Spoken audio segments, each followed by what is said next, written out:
приказните се образованието на нашите предци. Искуството на еден народ кој се пренесува од колено на колено и традицијата која станува дел од сите нас. Затоа приказните кои се дел од народното творештво, во ова брзо време во кое живееме можеме да ги најдеме во најразлични форми. Да, една од тие форми која за жал се уште постои и се обидува да пренесе некаква мудрост и ова. Што е веќе позади нас? Сите тие имат заборавено на еден многу битен сегмент во раскажувањето на приказна, а тоа е народниот раскажувач. Веќе е поминато времето кога раскажувањето на приказни била единствената забава. Приказните се раскажувале додека се жнеело, додека се везело, додека се родело пчелина. Како што луѓето раскажуваа, така тече и приказните. Приказните се богатство на сиромаштијата. Ова е насловот на новата книга на професор доктор Марко Китевски. Македонски народни приказни и песни од село Слоештица. И во ова издание на неделниот магазин, добре дојде во своје и во ваше име, му посакуваме на професор доктор Марко Китевски. Професоре, добар ви ден и добри ни дојдовте во неделниот магазин. Реков, нова книга, честитки, 61-а ми се чини некако поред. Така, 60 и некоја. Или не броите. 60 и некоја, ајде. Македонски народни приказни и песни од село Слоештица. Во оваа ваша книга поместени се и приказните кои ги кажува народниот раскажувач Илија Кочовски. Тука се песните запишани од Левтерија Кочовска. Една приказна од еден исто така раскажувач од Тетово, меѓутоа поместени се и вашите записи за Петре Андреевски. Меѓутоа да почнеме со ред. Како настана? Со ред, Како настана книга? Значи, во 1976 година со Љубе Цветановски снимавме приказни од неговиот дедо по мајка Илија Николов Кочовски од Слоештица и неговата сопруга Левтерија. Тие беа така талентирани, тој раскажувач, таа пеачка. Јас и пред тоа соработував со Институтот за фолклор како надворешен соработник, уште како студент. Собирав песни и приказни од главно од Дебарца, од Охридскиот крај, но тогаш ете со Љубета другарувавме и тој ми кажа дека неговите баба и дедо знаеле многу песни и приказни и така отидовме да ги снимаме. Ги снимавме, така го запишавме тој пообемен фонд песни и приказни. Еден дел објавив на времето, меѓутоа поголемиот дел од приказните беа изоставени заради тоа што беа еротски приказни, тогаш не смееше такви да се објавуваат. Но песните воопшто и не се обидов досега да ги објавам. Ете сега најдов момент и сите приказни од дедо Илија и песните од баба Левтерија. Но мислев дека бидејќи се работи за фолклорот од Слоештица, дека не е на одмет да објавам и моите записи за творештвото на Петре Андреевски. Тоа се два реферати со кои настапував на научни собири. Но во архивата го најдов и еден разговор со Петрета, што како студент го правев како прилог кон семинарска работа по предметот Македонска современа книжевност. Тогаш професорот Александар Спасов ми зададе таква семинарска работа за фолклорните елементи во делото на Петре Андреевски и како дел од таа задача беше да направам и разговор со Петрета. Тој разговор беше направен некаде 73-та година и ете остана необјавен, дури едно време го сметав за изгубен, но еве во последно време го најдов во мојата архива и сметав дека и тоа не би било на одмет да се објави во оваа книга, па да се види дека фолклорот од селото Слоештица навистина заслужува на поширока афирмација. Како всушност настанува приказната? Што говореше Илија Кочовски? Па Илија беше човек самоук во писменоста, знаеше да пишува и да чита, како тој што велеше малку, колку да се разбираме со децата писма да си пишуваме. Сам учел букви, бидејќи животните услови не му го возможиле тоа да биде писмен.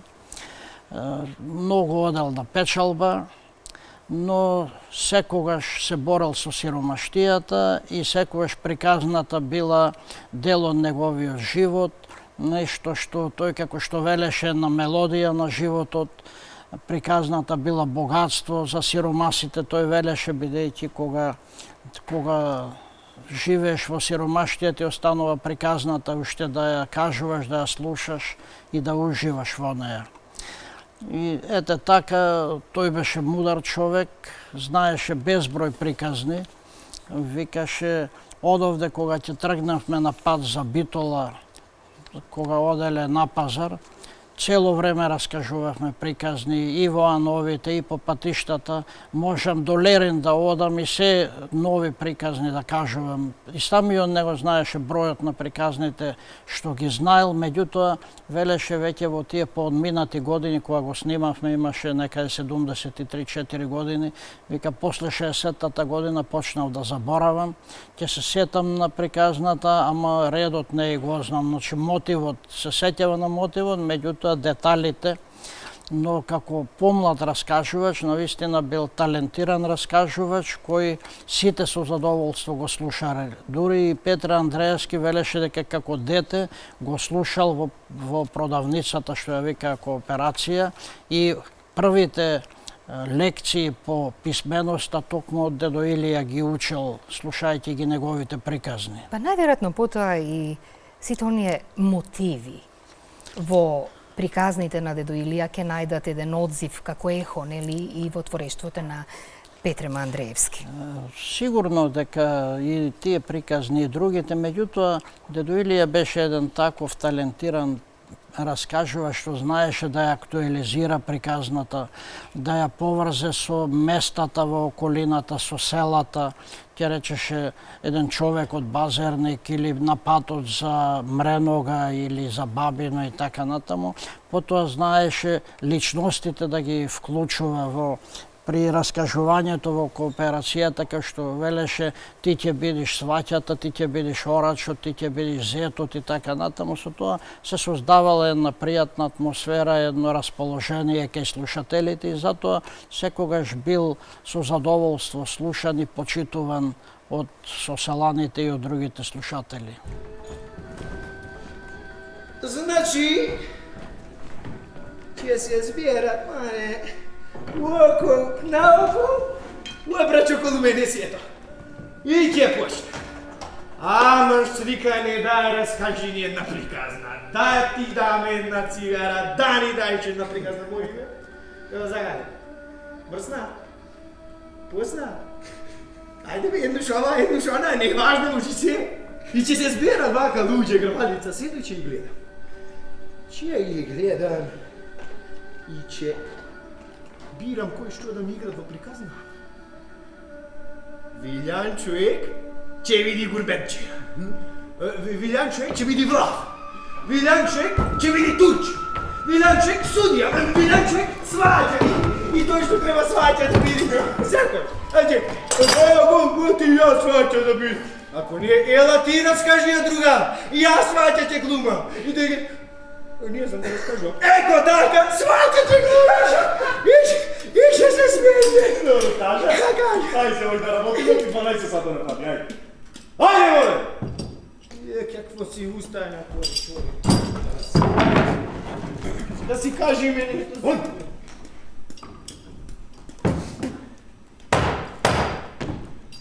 Вело дека во таа народна литература на нашиот народ всушност вткаена е целокупната таа мудрост, се она што луѓето ги мачело, сето она што луѓето сакале да го кажат, ама не можеле да го кажат заради ред причини и фактори. Таа била судбината на македонецот, како што вели Кочо Рацин, многу нешто не можело јавно да се каже, тоа нашло изблик во песната и во приказната. Но во однос на мудроста има еден запис кај Марко Цепенков, каде што вели мнозина филозофи се гоедари, а мнозина гоедари се филозофи. Тој конкретно зема примери, вели има кај нас селани бескнижни што знаат повеќе од попот што им попуват во селото. Го зема за пример еден Мариовец за кој вели Мариовска глава носит, ама од многу гледање по месечината, по звездите, по сонцето, по облаците, ветриштата и така натаму, дошол до сознание дека земјата се вртела околу сонцето, а не сонцето околу земјата, како што велеле учените во тоа време. И тој вели конкретно, кога тој Мариовец бил во Прилеп на пазар, продавал кози и откако ги продал, отишол надуќан да купи нешто и таму учителот Аце и некои други учители разговарале за некои учени работи. Кога Мариовецот почнал да им кажува, виделе дека кај луѓето бескнижни има голема мудрост што се заснова на народното искуство, навистина и на личниот афинитет, но и на искуството. И така Цепенков вели треба да се најдат учени луѓе што ќе ги запишат овие работи, да видат европјаните дека и кај нас има големи мудрости. Господин Китевски, кога веќе зборуваме за таа народна мудрост, приказната или таа народна литература, не само приказните, нели, тука се и народните песни, тука се гатанките, тука се игрите и така натаму, на некој начин всушност биле и еден вид образовен процес за нашите предци. На времето единствената литература која што ги образувала луѓето, бидејќи немало пишувана литература. Дури еве и по Втората светска војна во недостиг на литература, пишувана авторска литература, народните умотворби биле земани за изучување дури и во наставата. Тогаш се настанати многу книги кои што преобјавуваат записи од народните умотворби, од зборниците на Миладиновци, Шапкарев, Цепенков и така натаму, и тие како читанки биле користени во литературата, но пред тоа, кога нашиот народ немал услови за образование, кога бил под робство на разни освојувачи, токму устното творештво, раскажувањето било тоа што го одржувало духот, што го образувало човекот. Народната мудрост се пренесувала од генерација на генерација преку приказните, преку гатанките, преку пословиците и другите форми на... Или го формирал карактерот на слушателот, така се формирал и карактерот, се одржувал и духот, се јакнел оптимизмот. Токму тоа е дека преку народното творештво се одржувал оптимизмот и во најтешките моменти, и после поразите во востанијата, народот не очајувал, туку пеел. Пеел и на тој начин го крепел духот. Најверојатно тука, нели, и разликата за доброто и лошото, за што е патриотизам, за тоа како се казнува злото, како доброто се враќа со доброто. Сето тоа поместено во народот овие приказни. Преку приказните ги актуализирал тие ситуации, знаел да го пофали доброто, да го покуди злото. И дедо Илија викаше, јас кога ја раскажувам приказната, точно знам да ја упатам кон некого. Ако е некоја Арамија, ќе раскажувам приказна како обесиле Арамија. Или во други случаи луѓето да се сетат и да не прават некои лоши работи. Значи, токму фолклорот е афирмација на доброто, а осуда на злото и на негативните појави во општеството. Во овие ваши записи има афирмација и на јазикот од овој крај. Тој јазик од селото Слоештица е специфичен јазик. Ќе видите таму особено У на местото на Л, тие го користат воук, биу.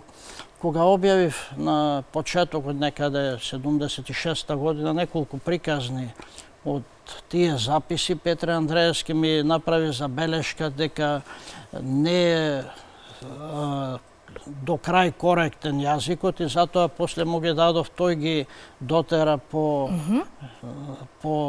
говорот на селото и така приказните се навистина автентични според говорот на селото Слоештица, кое што, еве пак ќе речем, има еден специфичен говор. Тој специфичен говор и таа специфика всушност се рефлектира не само од приказните, туку од песните запишани на Левтерија. која што по сето ова била исклучителен народен пејач. Исклучителен талент, штета што не запишавме повеќе песни од неа, таа знаеше многу песни, но ете такво беше времето, требаше од тука да се оди таму.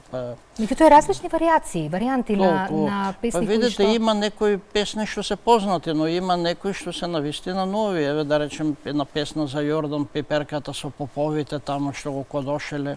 Потоа песната за Болен Дојчин и Ангелина, навистина колку и да се запишат варијанти за Болен Дојчин, тоа е наше национално богатство.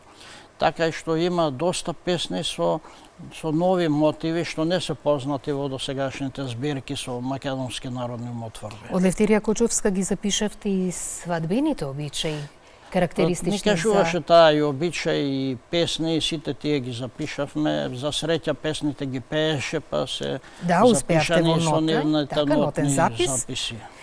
Јас искрено се надевам само дека еден ден дел од овие песни ќе си го најдат своето место во она што значи обработка на стари македонски народни песни. Некои од музичарите ќе ги искористи тие стари песни по мелодии, по мотиви, по нешто што ќе најде интерес во тоа. Интересно е што врз основа на овие ваши записи млади актери од Демирки средна група.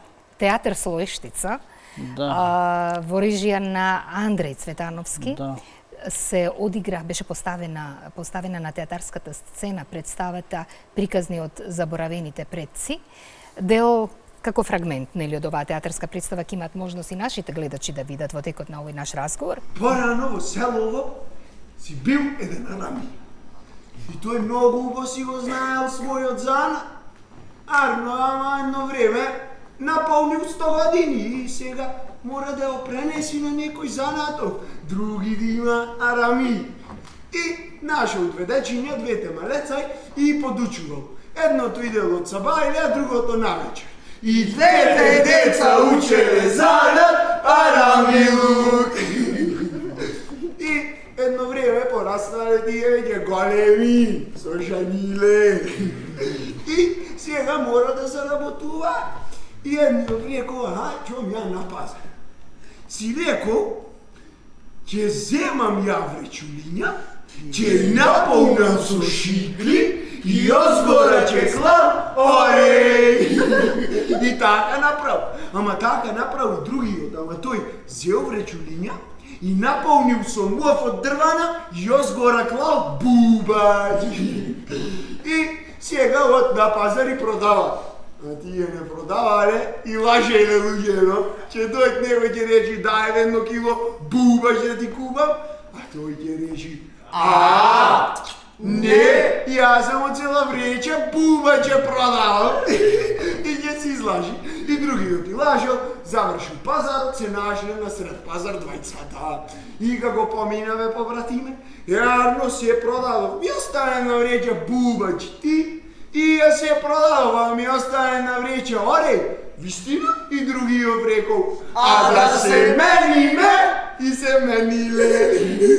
И оди сега овој дома, вели жено гледај, отвора вречата, бубаќ, и гледа внатре, мов од дрвана. Другиот отвора вречата, тргал ретега, шикли внатре. И рекол ќе му кажам на тој пес. Пошле на пазар другиот ден, се нашле двајцата, оти ме излажа, не ти мене ми излажа. Почнаа да се карат и едниот рекол, ние ќе бидиме побратими. И добро, ки ни се одат, некој време одат, едни врече стој. Го гледаше на село, на биле на повице, го гледам, рече, горем од село, било 40 куќа, речеме го гледам. Слушај, рече, ќе одиме таму да се гладиме сега, само да слушајме.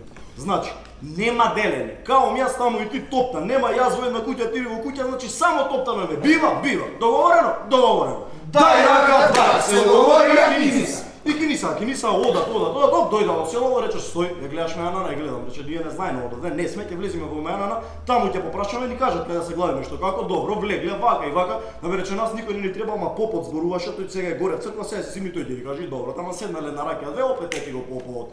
Рече, вака и вака, добро сега, се е тоа во ред, ама мене само еден ми треба. Не, не бе рече џабе, не ни објаснувај, само двајцата инаку не се делиме, само топта на го земаш, бака, така, ајде изеу. Изеу и носи дома и седнале со поваѓа случај, рече, не, ти ќе седиш дома, има на работа, добро рече, шо дајте, ти рече, ќе иземиш гојдата и со гојдата ќе плациш добро. Ој, што станем дома, што ја правиме, бе рече, не гледаш, река, не гледам, ваѓа камења. Како ме ваѓа, бе рече, камења, не, ваѓат камења, бе, то не камења, карпи, ваѓат, душа му испаднала цел ден други со гојдата. Тој мислел некој мирни гојда, кои се растрчале едно ваму, друго таму, цел ден газ преку угла, душа снемал, се враќа дома, двајца како поминаве, побратиме, ој дома шурувало, не знаеш рече. Со попот цел ден од куќа на куќа, визита па визита, касни во една куќа благо, касни во друга куќа солено, рече, понсум ко циганска торба, до гушаш, зборуваш, бе, рече, вистина, ти, а бе, рече, не знаеш, ни мирни гојда, кај оставив, таму и најдов. Единствено, рече, вратот ме боли овде, перница требаше да ја барам на попаѓава, цел ден лежам, цел ден спијам. Што зборуваш, бе, рече, така, абе, сакаш да се мениме, рече?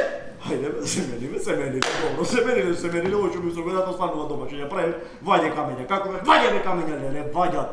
Кара дворниц повеќе го рече, ако го фатам тој пес, овај други поперница е барам на попаѓава. Па дали поперница да трча, дали по гојдата да трча, газ преку глава, рече, ако го фатам тој пес, се враќа дома, како поминаве повратиме, не знаеш, рече, цел ден визита па визита. Која визита, море, цел ден камења ваѓаш. Која визита, рече, гојдо едно мене млеш, ти море гнасо една, дали перницата да ја бардам, дали гојдата слуша, рече, бидна што бидна, дај да ојме онаму бокошарка на позади да се договориме да бегаме од овде, оти крајот ми се гледа. Баф ни е план.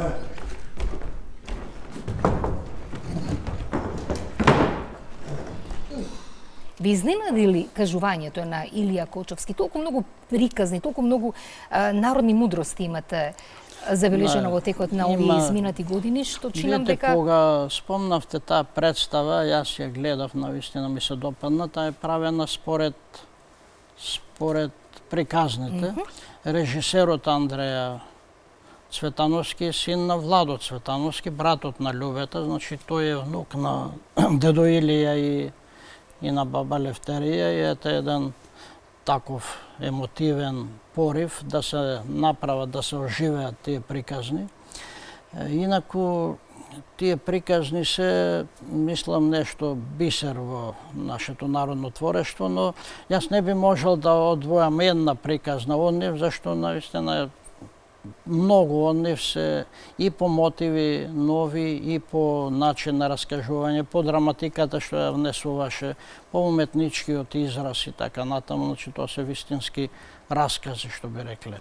Колку нуди уште македонската фолклорна ризница, таа народна мудрост, тоа колективно паметење на македонецот, можност за нови творења, за нови книги, за нови истражувања? Народната мудрост е неисцрпна и јас мислам дека никој пат не може да престане фолклорот. Навистина исчезна епските песни, можда и фантастичните приказни, но некои други форми на народното творештво обстојуваат. Обстојуваат, да речеме, анекдотите, обстојуваат легендите, преданијата и така натаму. И тие треба да се запишуваат до толку додека може да се запишуваат. Додека има уште живи луѓе. Но за жал можам да констатирам, значи после можеби 50 години работа на творештвото, дека се помалку се води сметка за фолклорот, дека се помалку се запишува, се помалку му се посветува внимание, дури и оние запишани народни умотворби што фаќаат прашина по прашливите архиви, се помалку некој ги бара да ги види, да ги оживее, да ги преобјави, да ги доближи до читателот. Ете, нови времења, дојде време на глобализмот, на некои нови интернет авантури и така натаму. Она што е национално се повеќе се запоставува и мене ми е жал тоа и се плашам дека ако некогаш повторно дојде во интерес, ќе се нема од што да се истражува тоа. Иако велат дека, нели, фолклорот е всушност дел од идентитетот на еден народ, еден од столбовите на... Дел од идентитетот, меѓутоа во овие глобалистички времења, се повеќе луѓето гледаат надвор отколку во себе си. се повеќе се одушевуваат на туѓото отколку на своето. Иако уште Цепенков констатирал дека Европа може од нас многу нешто да научи, но ете, такви се времињата.